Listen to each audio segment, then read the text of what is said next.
आप लोग कैसे हो? आशा करता हूँ कि आप लोग बहुत बढ़िया होंगे।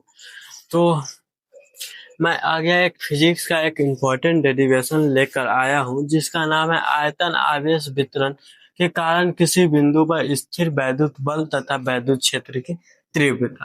मतलब कहने का मतलब कोई आयतन आवेश वितरण के कारण किसी बिंदु पर स्थिर वैद्युत बल तथा वैद्युत क्षेत्र की तीव्रता। तो यह चैप्टर 1 का डेरिवेशन रहने वाला है। यह क्लास 12 के बच्चों के लिए है। जो भी मेरे प्यारे भाई क्लास 12 में पढ़ते उन भाइयों के लिए यह डेरिवेशन है। जो मेरे प्यारे भाई 10th में 9th में 8th में जो भी क्लास में पढ़ते, अगर वह भी इस वीडियो को देख रहे हैं तो उनके लिए भी यह वीडियो बहुत इंपॉर्टेंट होगा। क्यों इंपॉर्टेंट होगा? वह मेरे वीडियो से कुछ ना कुछ सीख कर ही जाएंगे। ठीक है, तो चलिए इस डेरिवेशन को स्टार्ट करता हूँ। देखिए, कुछ स्टार्ट करने से पहले मैं बता दूं, कुछ लोगों को लगता है कि कुछ लोगों को यह लगता है कि बोरिंग क्लास पूरा बोरिंग। देखिए, मैं एक बात बता दूं कि कोई भी काम आपको अगर बोरिंग लग रहा है तो वह आपका फायदा है, वह आपके लिए फायदेमंद। अगर जो काम आपको बोरिंग नहीं लग रहा है वो आपके लिए बिल्कुल फायदेमंद नहीं। एक बात सोच ली, जो चीज आपको पहले मजा देगा वह बाद में आपको दुख भी देगा। सपोज डेट मान लीजिए, अगर आपने किसी चीज को, मैं उतना निगेटिव बात नहीं बोलूंगा, निगेटिव बोलने के लिए तो बहुत कुछ बोल सकता हूँ लेकिन जो बोला उसे अगर आपने कुछ ऐसे, मतलब मान लीजिए आपने अगर जरूरत से ज्यादा खाना खा लिया, वो आप कोई भी, मतलब आपको समझा, कोई भी आपने फंक्शन या भोज में गए, वहां पे आप अच्छे अच्छे व्यंजक को देखे जो आपको खाने में मजा दे रहा है, अगर आपने उसे ज्यादा खा लिया, मतलब जो औकात होता उससे भी ज्यादा खा लिया, तो आपका पेट खराब करेगा ना। वो तो पहले आपको मजा दिया लेकिन बाद में आपको उससे ज्यादा दुख देगा। तो इसीलिए बोल रहा हूँ कि जो चीज अभी आपको बोरिंग लग रहा है, जो भी चीज आपको बोरिंग लग रहा है, वो आपको कुछ दिनों के बाद, जब आप एग्जाम हॉल में बैठेंगे उस समय आपको पता चलेगा कि क्या किए हम। ठीक, यह आपको अच्छा है। अगर आपको अभी दुख हो रहा है, आपको अगर बोरिंग लग रहा है, इसका फल आपको जरूर मिले। छोड़िए इन सब बातों को, मैं छोड़ता हूँ, टॉपिक पे आता हूँ। ठीक, तो सबसे पहले बोला है आयतन आवेश वितरण। सबसे पहले एक आयतन को लेंगे, तो आयतन आप लोगों को बनाने आता ही होगा। तो चलिए, मैंने एक आयतन को बना लिया, एक भी आयतन को मैंने बना। ठीक, उसके सतह पर मैंने आवेश को स्थित किया, संपूर्ण सतह पर आवेश को वितरित कर दिया। ठीक, उसमें एक छोटा आयतन, मतलब अल्पांश आयतन को रखा, तो डीवी को इसमें इसके अंदर रखा, उसके भी पूरे सतह पर आवेश को वितरण कर दिया। ठीक, इससे कुछ दूरी पर, मतलब r दूरी पर एक बिंदु P है। ठीक, जहां हमें क्या निकाला है? वैद्युत क्षेत्र की तीव्रता। जो मैंने इस पिक्चर में यहाँ पे किया उसे मुझे यहाँ पे मानना है। तो यहाँ लिखेंगे माना कि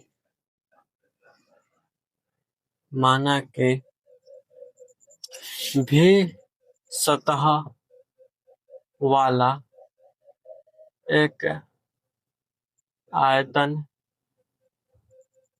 है जिसके संपूर्ण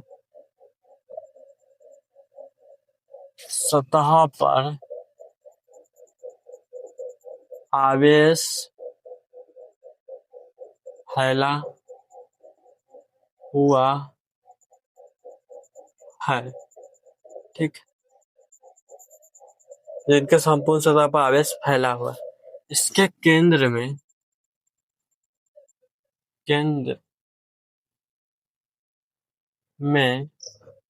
डी भी, इसके केंद्र में अल्पांश मान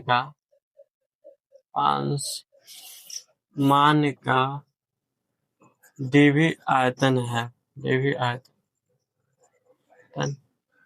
है, जिससे कुछ दूरी पर, जिससे आर दूरी पर बिंदु P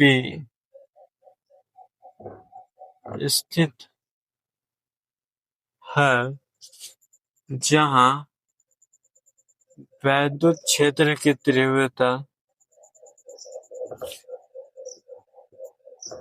की तीव्रता ज्ञात करनी है। ठीक है, जहां मुझे वैद्युत क्षेत्र की तीव्रता ज्ञात करनी है। ओके, तो अब हम लिखेंगे कूलाम के नियम से। तो कूलाम के नियम से सबसे पहले हम लोग डीबी पर लगने वाले बल को निकालेंगे, उसके बाद मैं आगे चलूंगा। तो यहाँ पे लिखेंगे कूलाम के नियम। मेरे प्यारे भाई लोग, आप लोग बताइए कि कूलाम का नियम क्या है।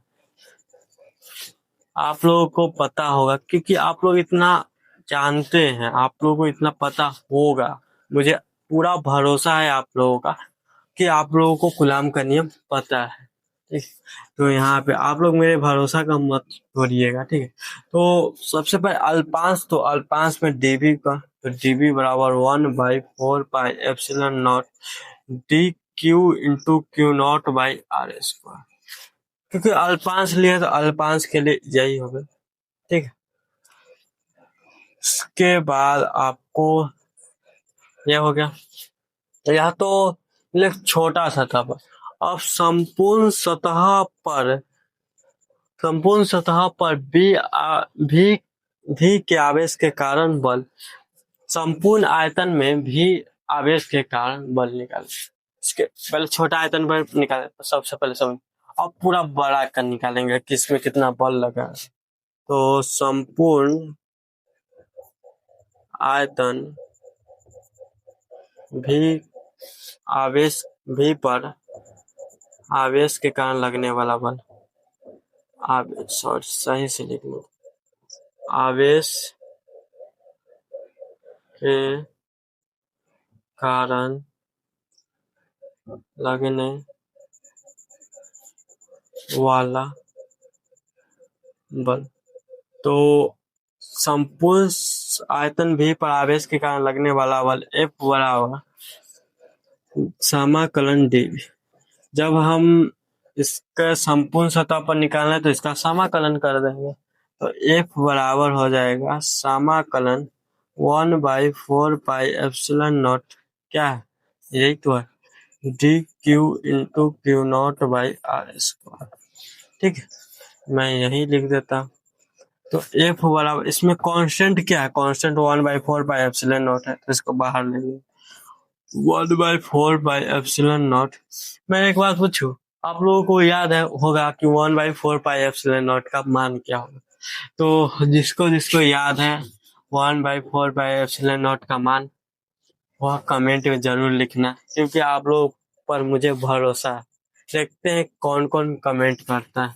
ठीक है, कुछ बच्चे ऐसे होंगे जो एटीट्यूड में होंगे कि यहाँ बोर्ड पर जो पढ़ा रहा है वह कमेंट करने के लिए मुझे बोलेगा। कुछ बच्चे तो एटीट्यूड में होंगे कि कहेंगे कि जो बोर्ड पर पढ़ा रहा है वो मुझे कमेंट करने के लिए बोलेगा, क्यों करूँ कमेंट, नहीं करूँगा। कुछ ऐसे बच्चे भी एटीट्यूड में होंगे, क्या कर सकते हैं आपको भाई, मैं कुछ भी नहीं कर सकता। ठीक है, छोड़िए इन सब बातों में क्या रखना। तो समाकलन D Q into Q naught by R S. उसके बाद हम यहाँ पे लिखेंगे वैद्युत क्षेत्र की तीव्रता। यहाँ पे हम लोग लिखेंगे वैद्युत, अब आ जाएंगे वैद्युत क्षेत्र की तीव्रता, वैद्युत क्षेत्र की तीव्रता, क्योंकि हमको वैद्युत क्षेत्र की तीव्रता या वैद्युत बल ज्ञात करना है ना। तो वैद्युत क्षेत्र की तीव्रता E बराबर F/Q0 होता है ना, तो यहाँ रखेंगे F/Q0। तो E बराबर हो जाएगा, F का मान क्या आया, 1/4πε0 समाकलन DQ into Q naught by are square. अगर आप में एटीट्यूड नहीं है तो आप लोग कमेंट कर दीजिएगा 1/4πε0 का मान क्या होता है। ठीक है, इसके बाद क्यू नॉट, इस क्यू नॉट से यह क्यू नॉट कट जाएगा ना, जब यह ऊपर जाएगा कट जाएगा, तो ई बराबर हो जाएगा 1/4 पाई एप्सिलॉन नॉट dq/r²। ठीक है। उसके बाद आप लोग जानते होंगे कि रो बराबर, आप लोग जानते होंगे क्योंकि आप लोगों को मुझे पूरा भरोसा है कि आप लोगों को जो भी बताता है उसे आप लोग याद करते हैं। तो रो बराबर आप लोगों को पता होगा, रो बराबर फार्मूला होता है dq/d। रो बराबर एक फार्मूला होता है dq/dv। तो dq बराबर लिख सकते हो रो dv, आप ऐसे लिख सकते हैं। तो यहाँ पर रो का मान रख देंगे, तो ई बराबर हो जाएगा 1/4 pi epsilon not row dv/r²। तो यही आ गया मेरा क्या, यही मेरा क्या आ गया, आयतन आवेश वितरण के कारण किसी बिंदु पर स्थिर वैद्युत बल या वैद्युत क्षेत्र की तीव्रता। तो यही मुझे निकालना था। इसे आप लोग सदिश रूप में भी लिख सकते हैं, तो सदिश रूप में लिख देते हैं। इतना भी लिख दीजिएगा तो आपको नंबर मिल जाएगा, कोई दिक्कत नहीं है।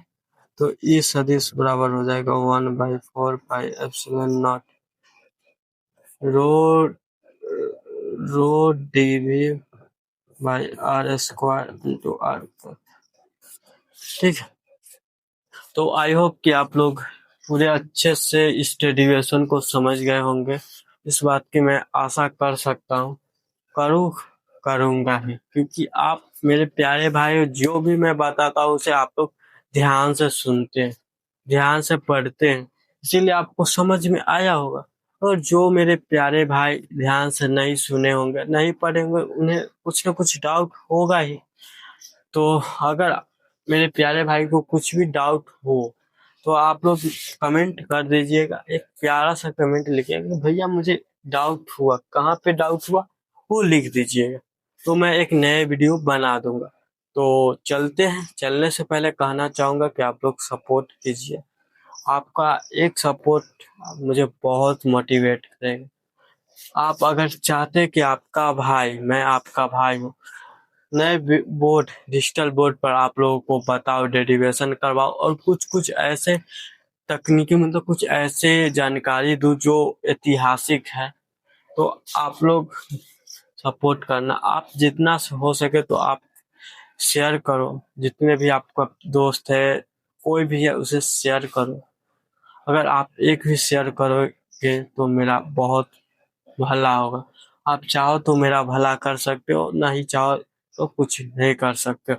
आपके हाथों में है कि आप क्या करेंगे।